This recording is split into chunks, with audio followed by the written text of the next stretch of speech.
হয়তো ব্যারিকেড দিবে, ব্যারিকেড দিলে ব্যারিকেড ভাঙার চেষ্টা করবেন না প্লিজ।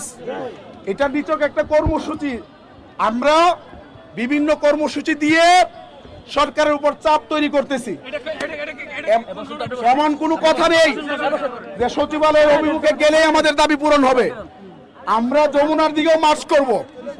আমরা আমাদের এখানে যে শাহবাগপুর রয়েছে, প্রয়োজন এটা আমরা বন্ধ করে দিব। এগুলো আমরা করব, পর্যায়ক্রমে করব, সরকার আলোচনা করুক।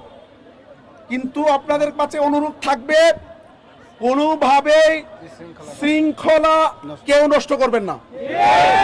কেউ যদি করতে চায়, তারা আমাদের ভাই এখানে যারা আসছে তাকে একটু বুঝিয়ে চেষ্টা করবেন।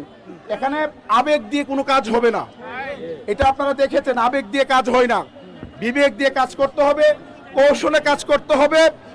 আমরা মন্ত্রণালয়ে আমরা কারো কাছে যাব না, পরিষ্কার বলে দিয়েছি। আলোচনা বহুত হয়েছে, অনেক টেবিল টক হয়েছে, ফাইল চালাচালি হয়েছে, সিদ্ধান্ত হয়েছে এই বিষয়গুলো দেওয়ার। সুতরাং এগুলোর প্রজ্ঞাপন ছাড়া আলোচনার কোনো আমাদের আর দরকার নাই। আছে